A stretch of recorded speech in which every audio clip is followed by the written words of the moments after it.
And also, hey everybody out there on YouTube. We're back with the Be Empowered Hour. Today our topic is has the Black Church failed the Black community? I have BEM member Minister Leela Manning and Pastor Rodney McIntosh, my bad, joining us here today to answer some questions and as we get into this topic about the church and the community. Before we get started, always please make sure you subscribe, like, share our YouTube channel. You can find out any information about our organization on bemovement.org. We're on Twitter, we're on Facebook, and we are on Instagram. Let's get started. I want each guest to introduce themselves, tell us about who you are, where you're from, and how you got into the ministry. We can start off with you, Leela. Okay. My name is Leela Manning. I'm what's called a certified candidate for the United Methodist Church. I pretty much have always known that God has called me. I ran from the call hard and fast. But I did come back to where I feel like I'm supposed to be. And so, it's being in the church and working in the church, I've seen a lot of things, and I do know that there is room for change and room for growth, and that's why I want to stay in ministry, is to be that change that I want to see. All right, Pastor McIntosh.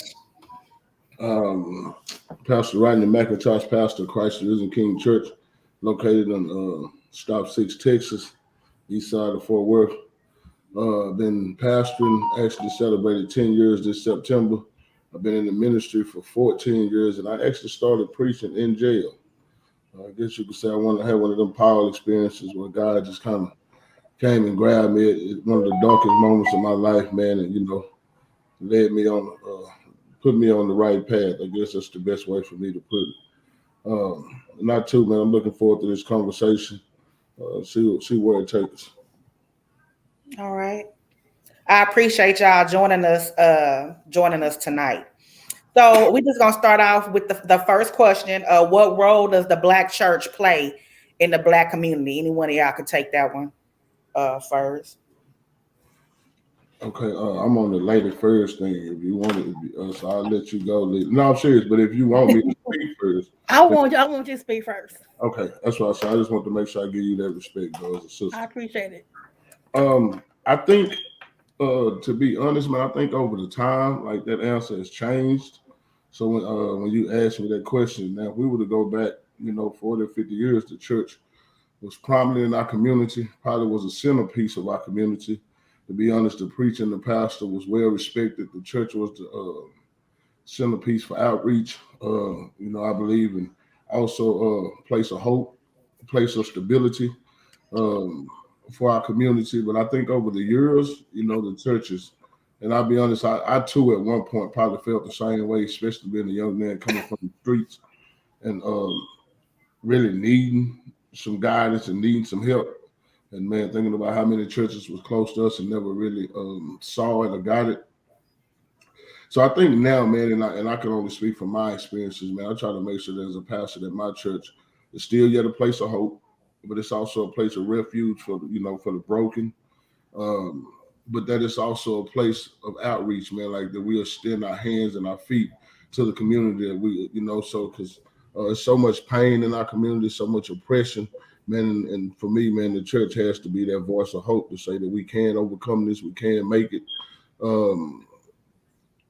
Also, man, I think the church should be or should be really the pillar for every community. But I think I do want us to understand that when we talk church, so we have a universal church, which is all the church. But then I think the struggle we have with this is when we think church, we always group us together.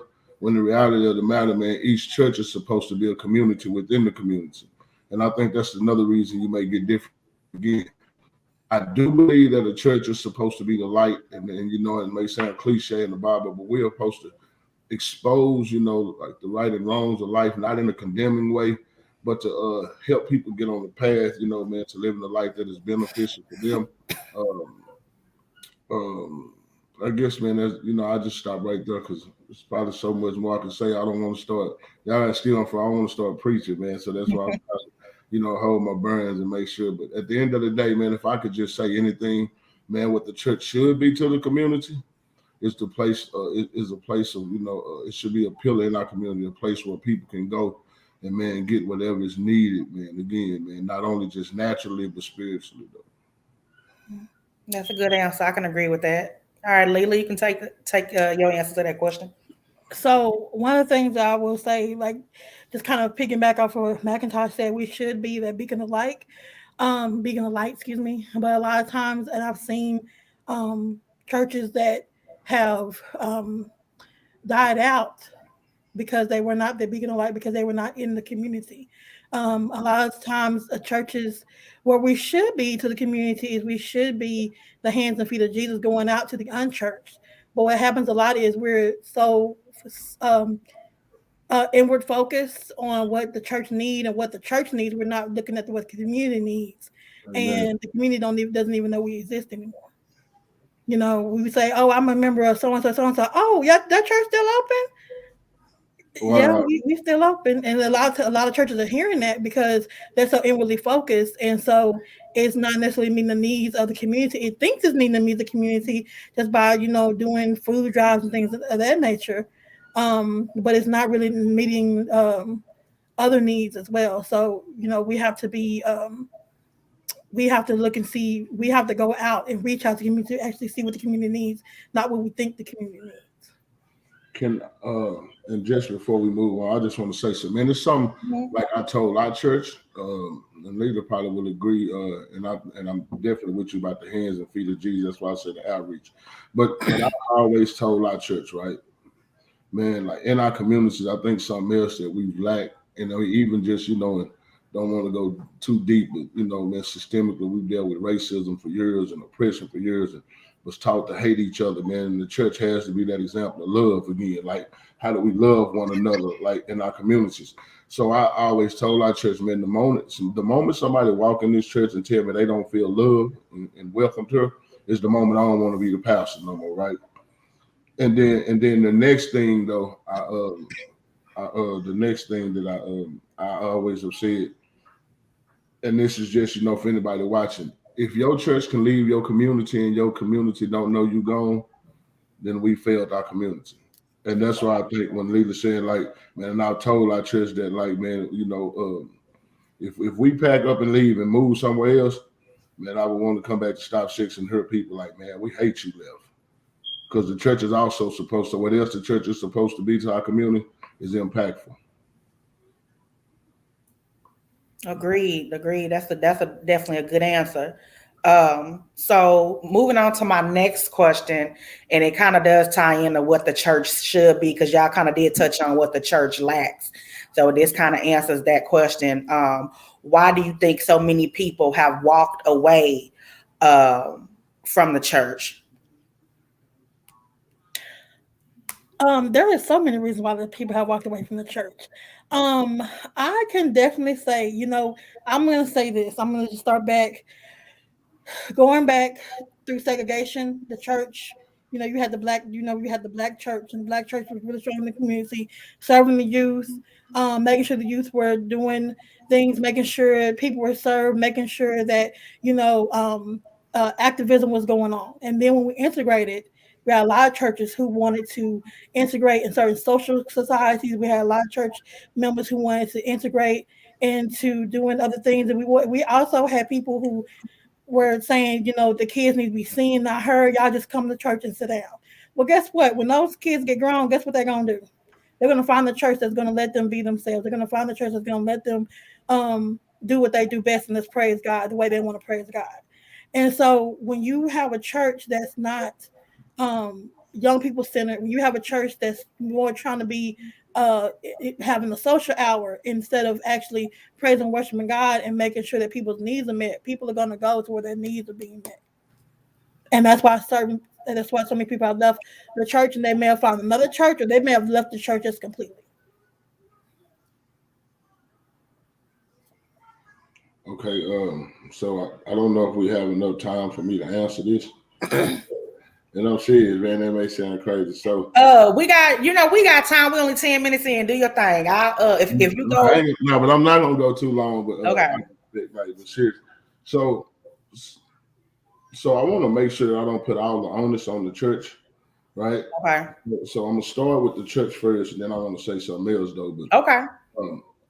So the first thing I believe, and I do agree with Leila, man. I think she hit it on when she say people are going to go and find a place that allows them to worship, right, and be themselves. I think what the church failed to do is that even though we're supposed to keep the same message, I think we forgot to change our meanings, right? Like I think that we've gotten to the point where, as a church, we think the same thing that reached grandmother and granddad is going to reach this generation. And if we're honest, this generation is a little different. It's just truthful, and probably a lot different, but they're different. So I think that was one of the first things. I don't think the church adapted well with the times. I think we picked up an entertainment side of the church, but we didn't pick up a social side of the church, right? To really start to understand and see what's going on in our communities and with this generation. I don't think we address the topics that this generation is concerned with, right? Like we may, and again, and that's why I say I definitely want to make sure I keep this Bible because I'm a pastor. It's okay to talk sin. It's okay to talk, grace, mercy, and all these things. But this generation also has so many other things that are on their mind when it comes to just their everyday life. And it's just for real. So we have to find a way to deal with the Bible, yet make it applicable to today. And I think as a church, we struggle with taking what God said 2,000 years ago and allowing these young people to see how it affects their life today. We've gotten again into the entertainment side, and I hate to say it, because I love the church too, but also, man, so many people believe that all the church wants is money because we turned the church into a business, right? Instead of allowing the church to be just a center, as Lita said earlier. One thing I truly believe is, man, we come to church, praise, worship, and nothing else, fellowship, and be a community. Right, and so I think, man, again, that we've gotten to a place to where we didn't adapt, we didn't, focus on what some of their needs. And then another thing for me with this generation, I tell people, man, and again, this is me, man, any preacher that may see this, man, because we've always, when we were younger, leader, man, and y'all tell from wrong, we always was told, man, don't worry about the message, just get the message, right? Well, I'm gonna be honest, man, that worked with us as when we were kids. They told us, just do this and that, and we did it. With this generation, man, because they got so much information in their hand, they are knowledgeable of so many things. They not just gonna look at the message. They looking at the messenger too, though. Like you got, bro, you can't tell me one thing and then do another. Like for us, that was okay. For this generation, that's unacceptable. So I think another problem is so many times what's preached from the pulpit is not lived before the people that we are trying to reach. So these young people, so the younger generation is believe that, again, we after money, man. And y'all, I know y'all have heard it, man. The church full of hypocrites. Now, to be honest, the church. I don't want to say the church is full of hypocrites. I think the church is full of people that's struggling just like everybody else is struggling. That's what makes it a church, right? Like I never even tell people as a pastor myself, I got it all together, man. I still struggle. But the problem is most of us that lead churches or talk church or in leadership positions won't share with younger people our struggles. Like we feel like we have to act as if we got everything together. And then the moment that they find out we don't, we become a hypocrite, we become a liar, we become this. So they getting away from the church, right? And then the next thing, man, for me, I think it really is, man, I think because of this age of information, man, and it's funny to say it, we have so much information, and again, especially in the time that we in with this oppressive moment that we've been facing for the last 15 to 20. I'm just saying, it been seem like forever, but right now the things that we're dealing with, it's so many people that are literally saying to themselves, man, this Christian relationship was given us to keep us oppressed, to make us soft. And I'm gonna be honest, this generation they ain't got that. Like I done seen it, been around it. They don't have that turn the other cheek spirit right now, right? So a lot of them are saying, man, the white man gave us this religion to oppress us, to keep us down, which again, that's not what I believe about Christianity, just because of the way it affected and changed my life. But I think that's one reason. I mean, I think those are some of the reasons that they're leaving, because again, the information that we're sharing is not information that they care about, right? I think for one, and then again, I think leadership in the church has hurt the church so much because we're no longer the example that we should. And I'm just giving y'all an example why I say that. When we were younger, if they said the preacher here, the pastor here, boy, people gonna go to hiding stuff and getting stuff together because the preacher had respect, like it was a reverence tied to his name. Man, I've been places, people like, man, Pastor Mac, man, so here, so what? Preacher such and such too, right? We've lost respect for the clergy, like, and I think some of it is our fault because of the things we've done. But then, and again, man, and I've seen it. It is so much information for this younger generation, like at their hands. I've literally had young men, like I preach a sermon, to come up to me and ask me, you know where that white Jesus came from, and you got to be able to answer them questions. Most of us as preachers probably don't even look at it, don't care about studying it. But this generation want to know because, like to them, like they saying, like, man, like truth be told, like, bro, if you want me to follow this religion, that's cool. But I can't follow this religion if the first picture you show me is false and you telling me everything else about this church is true, right? So those are things that have hurt us. But then I also literally want to say, but also with this generation, because it's easy to put all the blame on the church. But the reality of the matter is, too, some young people just don't want no structure, because the church is going on for structure. Like, truthfully, like you don't want no structure, no discipline, no correction, right?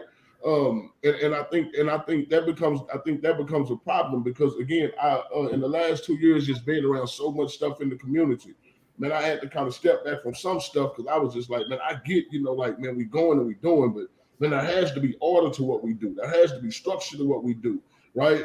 And then I also think, and y'all can say I'm wrong, but I'm just saying this generation in period, man, this generation, man, has lost respect for elders. Like, so, and to be honest, they lost so much respect for the foundational things, right, when it comes to church or our communities. And, and truth be told, if the foundation is destroyed, then how do we expect the building to stand? So I really believe, man, like a lot of it goes on, on the church, but I also believe that just a lot of people, just truth be told, don't want a religious structure.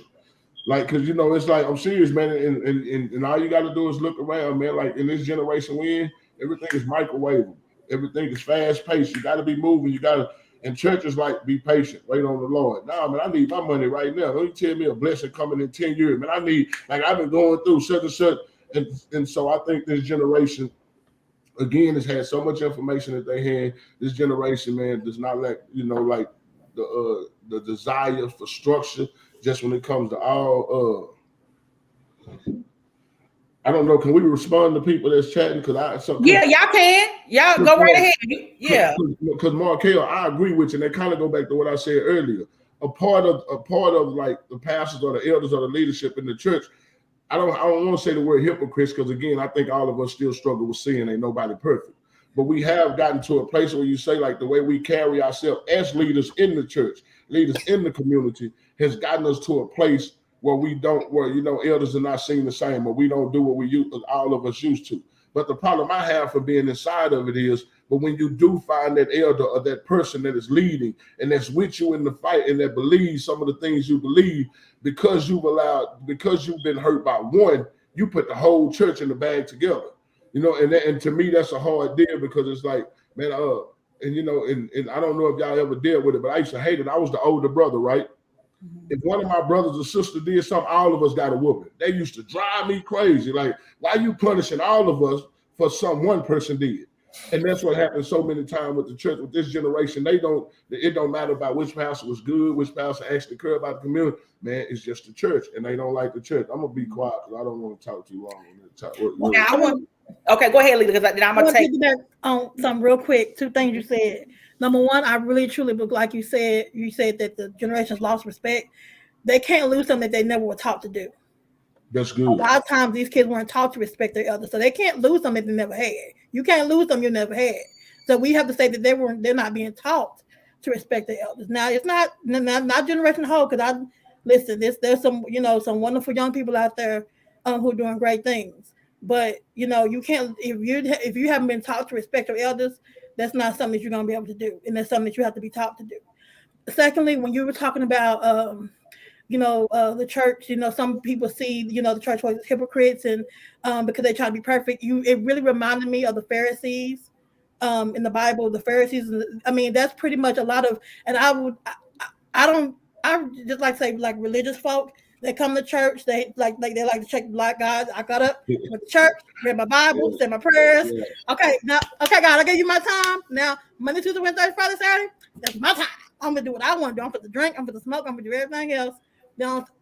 And there are people in the church who are like that, and our young people see that, and so they think that okay, well, if I can do the same thing that they doing without God. I can go smoke and I can go drink and I can do everything else. I don't need God for that. I can see it without him. Yeah, I've said that before. Like, man, if we gonna do what they do, and I'm just saying me, right? When I was in the streets, like, bro, if I was in the streets and I'm watching you and you doing everything that I did, then I'm gonna be honest. To me, I might as well just stay in the street, bro, and I ain't got to come listen to you with this church stuff. And if we gonna both do the same thing, ain't no need of me coming, because the only thing you're gonna do is make me feel bad about us doing it. You know what I'm saying? Like, you hiding yours and mine just in the open. So I definitely agree. Okay. I want to tap into something before we move on to the next question, because as a person who is no longer in the church, I want to give my perspective on a reason as to why people leave. And I think that y'all touched on a lot of reasons people do leave. But a big part for me is that we don't address the oppression. Churches are not addressing what Black people are going through outside of the church. We are not addressing that issue. Black churches to be a part of the revolution, and we have separated ourselves from the revolution of Black people. We are, if anything, from what I see, and not that I've seen this with any of you all, but I see this, on TV or from, other, people on, online or whatever may have you. It's like we tell them we can't pray away our problems as a community, because they still here and they not going nowhere. And Black people have been waiting on freedom for a long time. And instead of we can't just pray for freedom, we got to work for freedom. And I feel like the church, Christianity is the largest religion in the world. The church has the biggest way to reach the people is the church, because that's where a lot of our people are. Most of our people are in church. Even though, people are moving away from that, it's still the largest thing. It's still the largest way to tap into the soul of the people and to let the people know to get out there and to make the change. Because churches, they vocal when it's time to vote. We need to be vocal when we shot down in the street. We need to be vocal when we want something done. We need to be vocal when it's time to put our money together and build and buy land. And because you can do that right there in that church, but we don't do that. And it was like I'm looking around and I'm seeing there's so much that could be done, and so much that a lot of churches who have large congregations that are not doing. Now you see that with some smaller ones. I see a lot of smaller churches. They got a little bit more revolution, but these churches that got, thousands and thousands of members, they might be preaching about, financial prosperity and all. And ain't nothing wrong with teaching. Ain't nothing wrong with teaching that. But you preached that last Sunday, the Sunday before that. We need to be tapping into how do we stop, what we going to do about our brothers and sisters getting murdered by these police officers. We need to talk about how we going to stop this generational curse of, even though when you tapping into financial, literacy and everything like that, poverty is a part of oppression. Our churches ain't tapping into that part. So, we're not really tapping into the real problems that Black people are facing. And for me, that was one of my biggest reasons is like, we out here suffering. We out here dying. And sometimes people come in the church to get a word of encouragement, but sometimes the church is to give you a dose of reality. Mm-hmm. Okay, can I say something to that real quick? Definitely not disagreeing, but I just want to, again, as a pastor, man, and just even being in the fight, with my community, with my people, man, I'm with y'all, and it is. I think so. There's a reason for one of those. There's one reason for what you're saying. Here's the reality, and ain't nobody gonna say it. The moment you become a 501c3, you become a government entity or a state entity, right? So I can't open my mouth and say some things because, bro, I don't want these folk coming in here shutting this boy down, right? That's why I told when I open my church, like, I don't want no 501c3. I don't want nothing, bro. Whatever God gonna give me, because ain't no telling what Max say. You know me. Y'all both know. Like, ain't no telling what. Right. So I got to make sure that y'all have no control over what I say, because for me, I've looked at several issues with mega churches that's different. I'm like, okay, they ain't say nothing, like they ain't say it.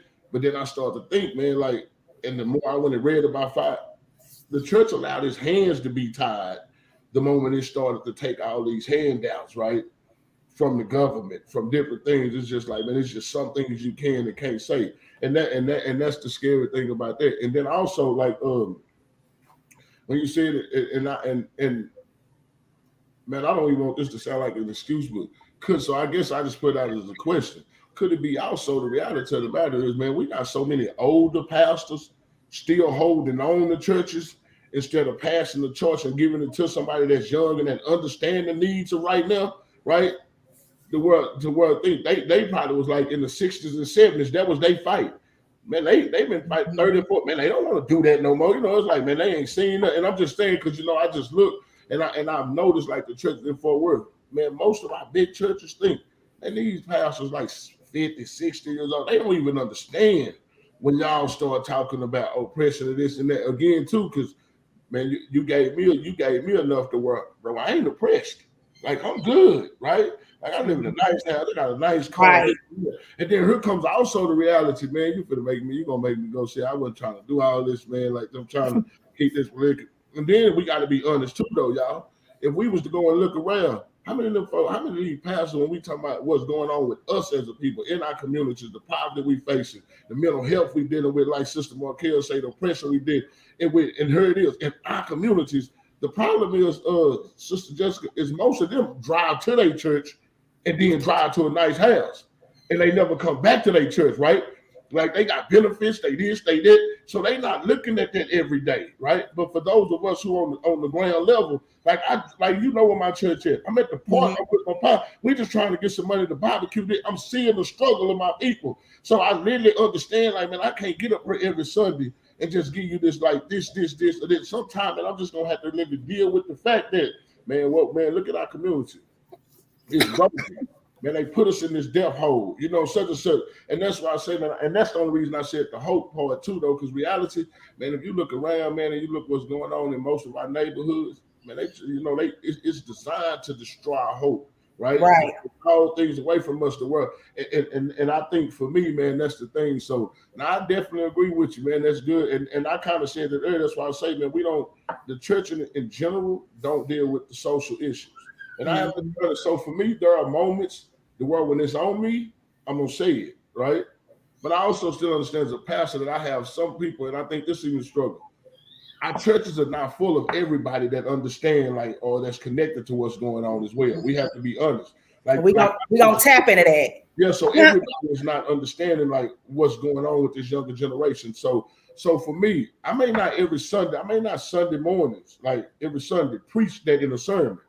But I got something where I do, like, pastoral announcements to where if something going on in this community, Christ is the King don't know. Like, man, we need to pray this, or man, they did this, or man, this is a problem, or this and this. I'm gonna make sure we address it so they can at least know what's going on around them, right? Can I say something real quick about that 501c? I want to say I think that some pastors use it as a cop out and an excuse not to say anything, because I have a pastor who's gonna say something. I have a pastor who's gonna let it be known what the problems in the community, and she's gonna talk to the people who needs to be talked to. She's going to go to the people who's above her about things that's not right in the United Methodist Church, and she voices them. I'm not gonna put her out there and say her name, but I'm just like, and I also feel like sometimes women pastors are more courageous than male pastors. I've seen it for myself. I've been at my church since I was a little girl, and she's the first woman pastor, and she's the first pastor who I have known of who has been very boisterous about the needs of the community, about the things that go on in our communities that's not right, about the trauma that we face and everything. She's the first pastor who ever the church that I go to who has said something, and she's the first woman. So I do, and I know a lot of women pastors who are more boisterous than our male pastors. I'm not, no. Rodney, you're not in that group. Yeah, I would say, you know, I don't let you do it. You know, I don't let you do it. You're not in that group. I'm just saying. I'm talking about right now. I'm talking about my personal experience. What I'm saying. And not saying that male pastors don't, but it just seems like just like in the church, we have more women in the church. So it seems like even the women pastors are the ones who's leading the charge and saying, "Hey, listen, we got to do something about this."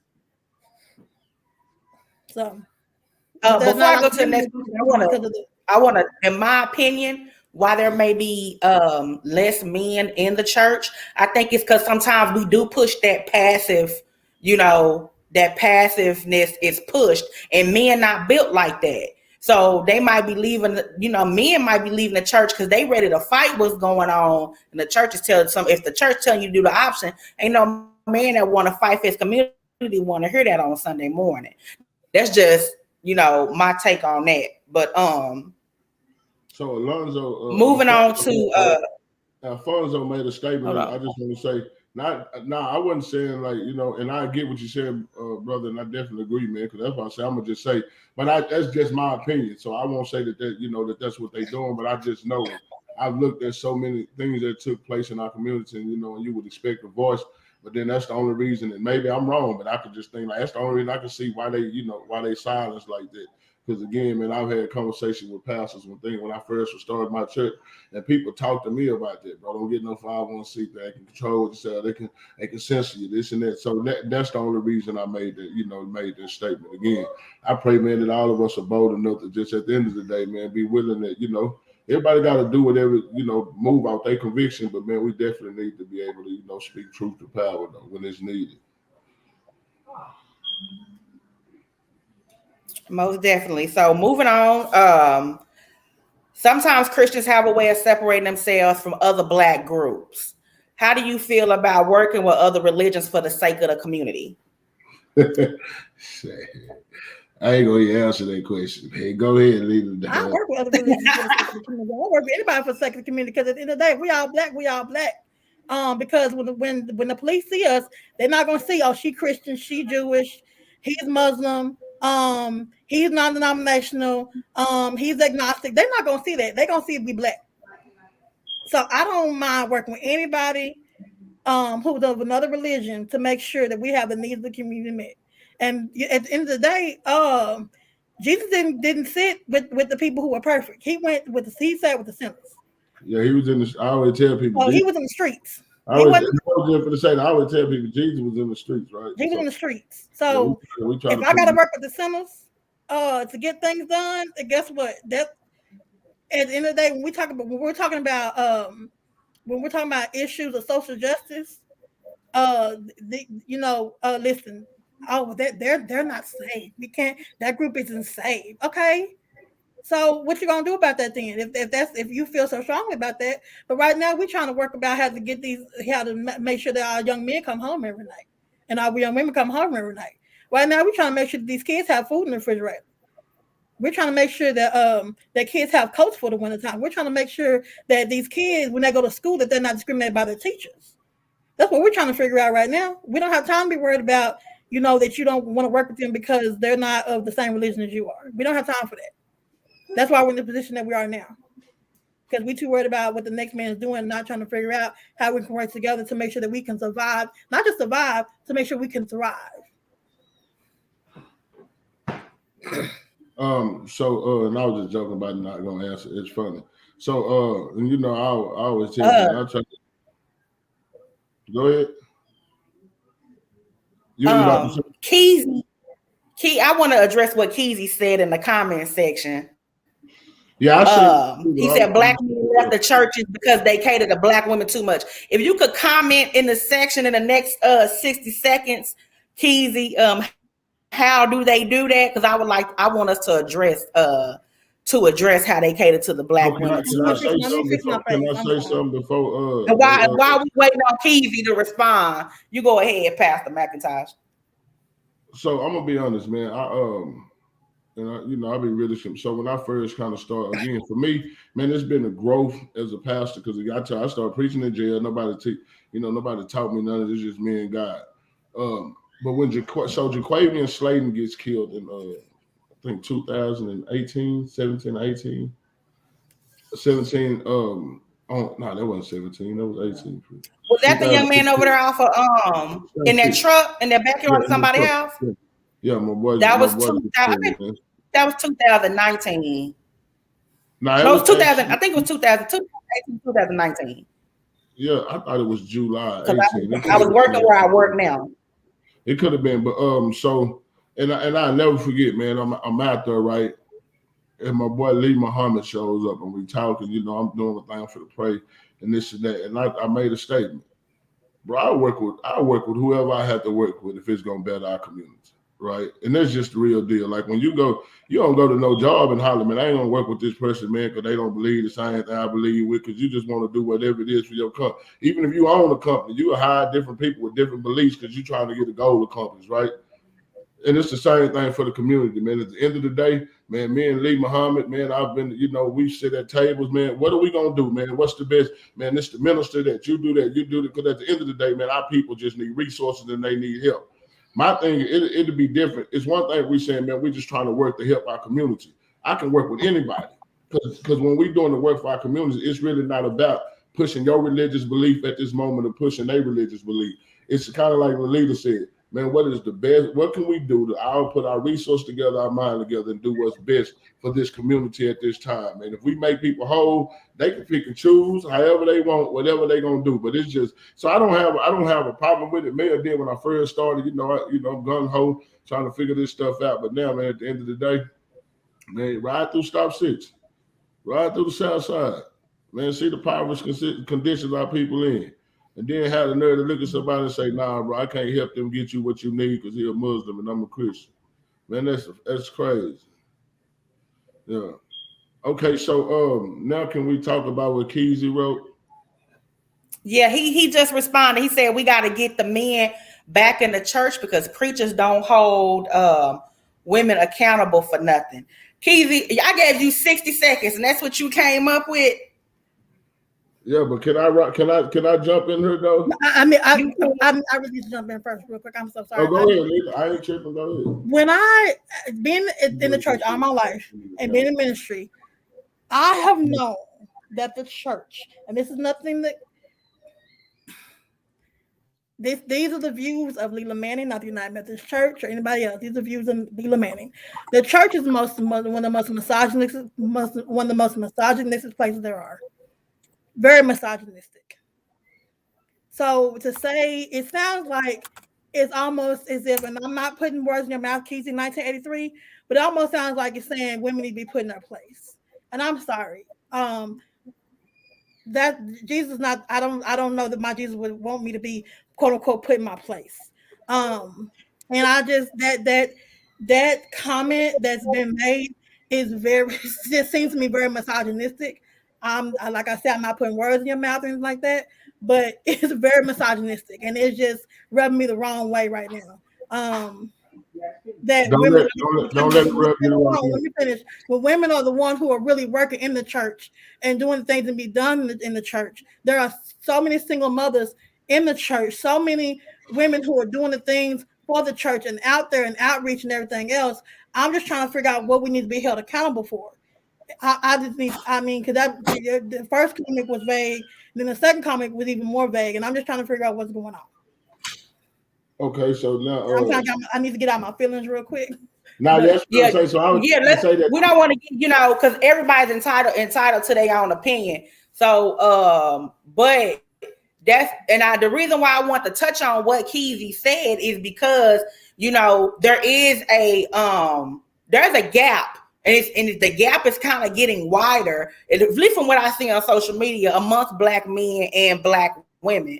So if there may be a part of the church, that may, I wouldn't say hold no accountability to that, but that is a part of the communication, the spectrum that's causing that gap. And with black women and black men coming together, that's part of community. So that's the only reason why I addressed what he said, because it kind of ties back into, the church and the community. But Pastor McIntosh, you go ahead. I'm sorry. Okay, so I'm gonna try to deal with a couple of things y'all said real quick. First of all, Leila, the misogynistic part. I have to be honest. I don't want to say the whole church is. I think it's more like the leadership, and I'm just being honest, because for years, like, women couldn't no women pastors, no women preachers, no women ministers, and again, it's just because of things that Scripture was said, and of course, because about the Bible, the man was made first, and women. So I will say, amongst probably leadership, and even more, and if you actually look now, that's why you can say, oh, you have a woman pastor. I think it was, and I think that was even really more the older generation. Like, I think this generation may have changed, like, or changing, what they believe when it comes to that. I'm not saying you're wrong. I'm just saying I think it's more in the leadership role. Because if you look at the congregation, like you say, most churches are like have more women than they do men, right? And so when I started our church, probably about the first 4 or 5 years ago, starting by myself, we got mostly women. It's like men, maybe 2 or 3 men trying to make this work. And I have to be honest, it's not that I did it because I was misogynistic, but I started praying, Lord, I need you to send men, right? Like, Lord, I need men. Because just the reality of the matter is, it's something different about when men worship. And this is not being misogynist, because we are prideful, right? Like, women, like, if you just listen to what I'm saying, like, women are more open to worship, to praise, give God glory. Men, we got to feel like our chest out. We got this pride. So when you can get men to bow down and submit to the Lord, man, to me, that's a great picture. And I'm just saying, like, for me, and it has nothing to do with, male chauvinist or not. I just wanted more men, like, okay. And so to deal with what Keita said about, I'm also, which I don't even know what you mean when you say hold women accountable. The reality of the matter is we need to hold more people accountable, period, in the church. Like, that's why there's so many things that go on in the church that we see, is because, man, when things are happening, we won't hold each other accountable. The reality of the matter is, here come a lot of folks' favorite scripture. Man, you ain't supposed to judge. Well, really, the book don't say that. You ain't supposed to judge hypocritically or judge to condemnation. We got a right to judge and not as well to condemn. How you do? I got to be able to judge and hold you accountable unto what you're doing. So we need to hold black men, black women in general, just white, whoever. The church, period, needs accountability back. And then also when we say, but I also kind of want to agree with him on one thing, we cater to the women as far as in like our messages, because most preachers, we just trying to tap into emotion, right? Man, I got a friend that's a pastor, and he told us, bro, how you get out on the men in your church? Because to be honest, and I be having, y'all know me, I got street dudes, gang bangers, like folks that I know were like real live men. And the reason it happened is because I was willing to challenge them. Like, I'm gonna tell you, bro, you're gonna be the head of your house, bro. You gotta be doing this. You have to be doing, bro. You should be doing this. If you do this, you ain't gotta tell her to follow, to do this and that. If you're doing what you're supposed to do as a man. So I think what we did is a lot of times in our sermons, since we try to tap into the emotions of people, we don't challenge the men that's in the congregation, right? And then the next thing for me is like when it comes to like the brothers that come into church, I also feel and understand me as a pastor can only speak for me.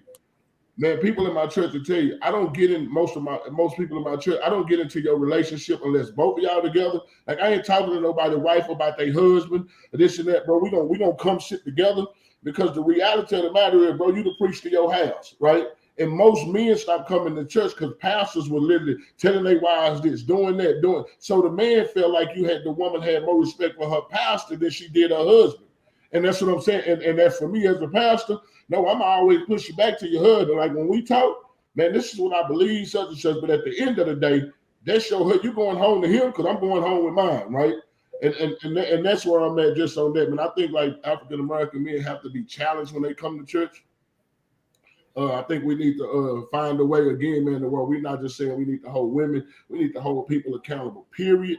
Because what I think was it Jessica just said, you seeing this gap or this divide. If we honest, man, that's what they want though. Because as long as we're divided as African American men, African American churches, but our communities gonna suffer. The reason I wanted more men, because here's the reality too. If you get a man, right, and I'm just saying me, if you get a man that start coming to church, your church grows. And I'm gonna tell you why I say that, because eventually he's gonna have a woman and she's gonna come where her husband at. But right now, what we see is, since there's so many women in church, a dude will come to church with this girl, but then if he leave, he going to another church. He going so it's no consistency there in their life either way. So I definitely believe, man, we got to find a way like to not allow ourselves or the enemy to divide us as African American men and African American women in church. Because once we become unified as a family in church, our church becomes stronger, but then our communities become stronger. Okay, I'm gonna be quiet. Are you good? I commentated in the background. Kenzie was giving me direction. I was responding to him. But now I like that. I like that response. I definitely do understand it. That actually what Keezy brought up may be another podcast topic. But we got to move on from that. So going on to the next one. The question is, and I want this question answered in kind of two parts. The question is, what do you think Black people must do in order to revolutionize? Before you answer that question, I want you to answer, what is revolution to you? For me, man, and it may just sound crazy, doing whatever it takes. I guess, and I'm gonna make it short. Okay. Doing whatever it takes for a drastic change, right? Like we could, like literally, man, to be able to galvanize and come together with it, like in any kind of way for a drastic change. Because what we're doing or what we've been doing is not like working. So we have to be able to come together, man. And I'm talking about in a way that is, again, my word is impactful, man, to where we can see a real change in our community. I was pretty much gonna say the same thing. It's me revolutionizing is radical change. It's, you have to step outside of your comfort zone and do something you've never done before to get the change we need. And it seems to me that we keep on doing the same thing over and over and over again, and we keep on expecting a different result, and it's not working. We have to do something different than what we've been doing. Marching ain't working. As much as we like to march, every time something happens, we love to get together and march like Martin. But guess what? Marching ain't working. It's not. Marching ain't working. We're in a different. It's real. But now to piggyback on what Leela said, we are in a different time. That was different back then. White supremacy, the man or whatever you want to call them, they done updated their tactics. Black people, we got to update ours. We can't continue to do the same thing that our ancestors was doing because we moved out of a different time. Once you start another tactic and they get hip to that, you're gonna have to do something different. They already know, that's right now. I think when we marching and everything like that, we got a lot of people in the streets, but that's emotion. People are out there off of their emotions. They're not when your emotions got down and you get your emotions in check, then it's still work to be done. And a lot of people get their emotions in check after, all that's said and done, and then we get complacent. We don't do nothing else. One thing I will say, something that, if we actually, to me, and I'm just saying this to,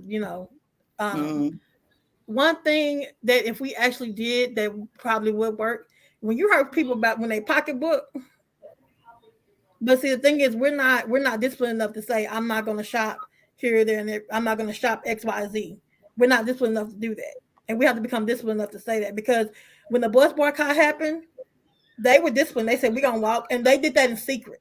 They wasn't going on, they wasn't putting posters and their flyers up. They were doing that in secret. They were doing word to mouth saying, this is what we're going to do. And they got something done. And we have to be disciplined enough to say, we're going to do something radical, and we have to step out of our comfort zone. It's not going to feel good in the moment, but we have to think about our future, and we have to say, you know what? I'm going to do this. I'm going to be in this discomfort for as long as it's going to take for us to see a change. And we have to be willing to do that, because revolution is not going to be comfortable. I like that. Revolution not going to be comfortable. It's not. And I think, man, and I ain't gonna, go on no long soliloquy, man. She said something that's important, just to like the question, what do we have to do in order to to revolutionize. Now we really do, man. We got to be better about keeping our dollar in our communities and be serious about. Everybody said, support Black business, do this, do that, but man, our dollar leave our community too quick. Mm-hmm. So we have to find a way, man. Very quick. Yeah, we have to find a way, man, to be able to keep our income in our neighborhoods, man. The way if we're honest, I'm trying to look for the word I want to say, man. We're the word just left me, y'all. Forgive me, but I'm really just saying in a short way, man. We spend more, right? Like we spend more than anybody, man. We consumers. We spend more than anybody. Man, if we ever was able to literally, man, be like, man, keep those things internal, man, and get serious about making sure that everybody in our community, man, is taken care of. And I'm not saying being crazy. So many people have money, but man, I think that's our biggest problem, man. Is we too big of consumers. And again, man, so I think everything we need in our community to take care of our community is already there. I just think we're allowed to leave, too fast.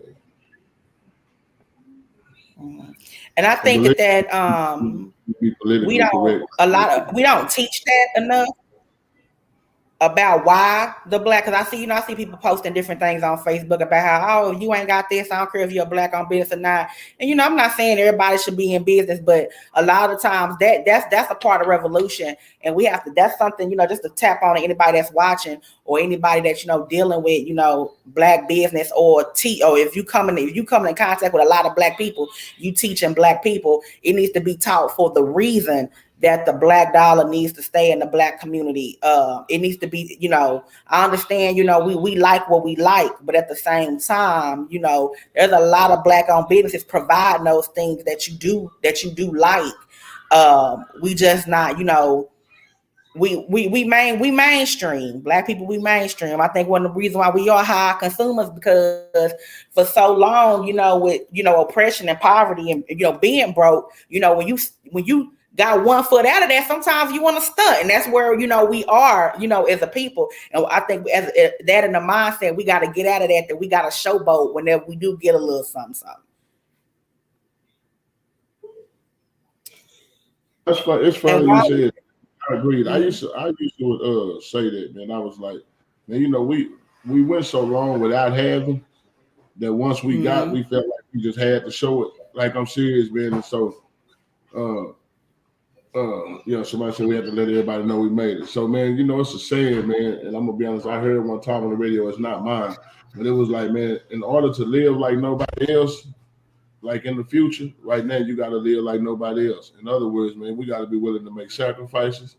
You gotta be willing to invest. You gotta be willing to, sow back into your community at this moment, so that one day all of us can live like nobody else, to be comfortable, to have everything. But that's good, like you say, man. I've always said, like, I don't want to just buy my kids Jordans and this and that when things got better for me. I want them to know the value of a man is internal, right? Mm-hmm. Because that's the trick. They want us to believe that if we dress our outside up, we're going to feel better. When truth be told, man, the real power it's her, right? What's her in the heart, the spirit. So we got to learn how to, feed the internal man. So.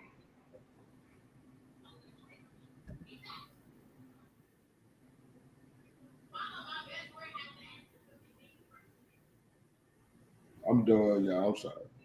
Oh, no, you good. I'm gonna tap because we gonna wrap it up, but I want to tap into this last question. We gonna end it with this one. I don't know how touchy this subject may be to y'all, but do you believe that the Black community has allies? And if you do, why?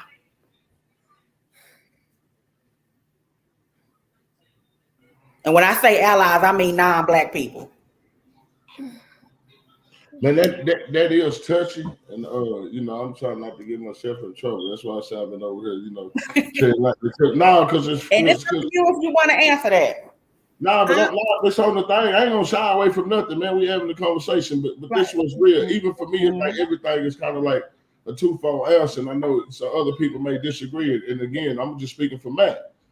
So many times we talk like the black and brown community, right? And the reality is, we do have allies amongst some of them, right? But that don't mean we have allies amongst all of them. And I think we get it twisted, and we just kind of be caking everything together. Now you got to know who for you and who against you, and that's just the truth. And I think like we just allowed ourselves to, when it comes to so many things like black and brown. And again, and that's why I say, man, I pray people get what I'm saying. I just believe everybody that say they for us or for our communities is not. Because this even, and this I say, people ain't gonna like it well, but the real talk, I don't believe every white person is totally against us. There are some white people that want to see things change for African American people. And you got to be able to discern the difference, know who is who, and then that's when you decide is this person an ally and if I can work with them. Because again, I don't believe, man, slavery ends without them having some kind of ally, somebody to help along the way, right? And that's just the real answer. And that's why I say that. So for me, the answer is yes and no. Like we do, and you have to know who is who, and then and so we do and we don't. I guess that's the best way I can, put it to sum it up and not, take too much time. But yeah, I definitely believe we do. But like you say, man, I also believe we don't. I'm going to agree with Rodney, and I'm going to say why. I believe that there are people who are actually allies, and I'm going to say to me what an ally is.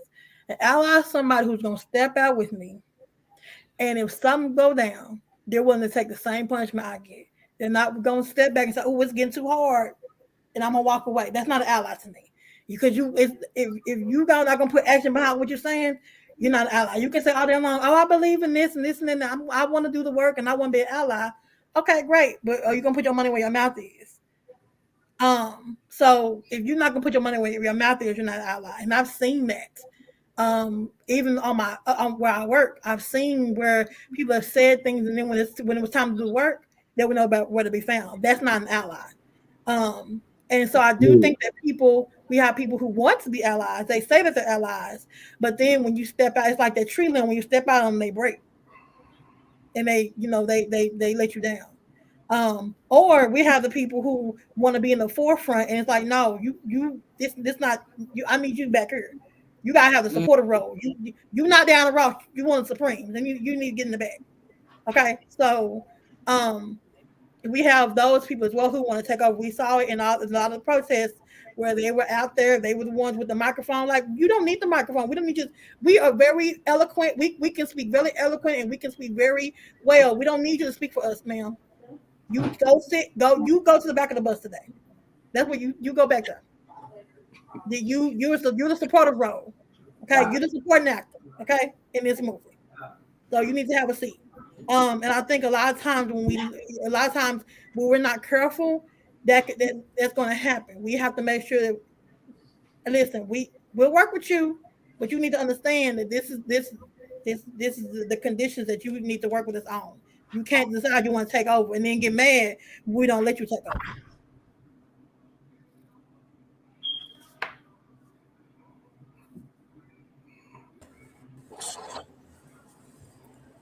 Look like we lost Jessica there. I think maybe it was a lost connection, but I think she was about to wrap up everything. And yeah, that was a great discussion tonight, guys. Y'all hit on some very good points regarding the things that's going on with the black churches, and did a great job with explaining everything. And here goes Jessica. She's jumping back on the close of out. Here she go. I about to say, let me in. My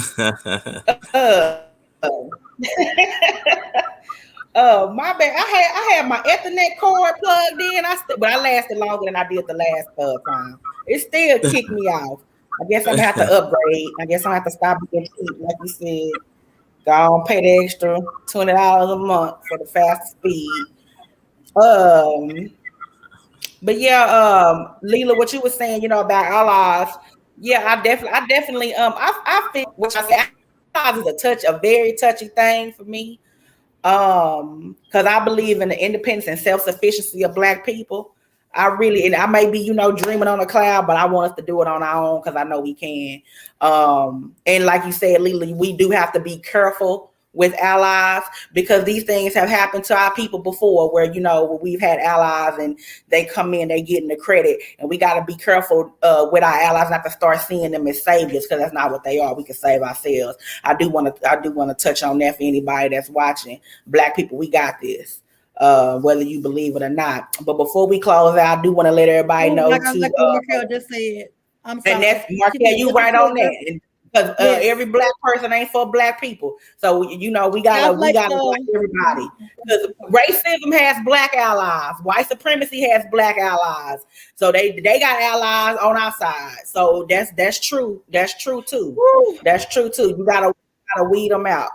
And they, to be honest, they're not always that hard. They're not always that hard to weed out. Just start those. We gotta have those tough conversations with our people to start to know who are for and against us. But if you haven't already, for those of you that are watching, please like. Go ahead, Lila. I'm sorry. I was going to say that I always, say we have them, but we don't need them. We just have them. Allies. Yeah. We don't need them. We just have them. We don't need them. Just want to make that clear. Need and have them, two different things. But if y'all are watching, if you haven't already, please like, subscribe, share this podcast on your pages. Until next time, Lila, McIntosh, I appreciate y'all jumping on with me tonight. I appreciate the dialogue and the conversations. Anything y'all want to say to the people before we end? No, I'm good, man. I appreciate this and I enjoyed it. I don't want to say that black is always going to be beautiful. No problem. You're my brother. No, I don't want to say black is always going to be beautiful. That's all I need to say. Amen to that. And as we always ended, all power to the people.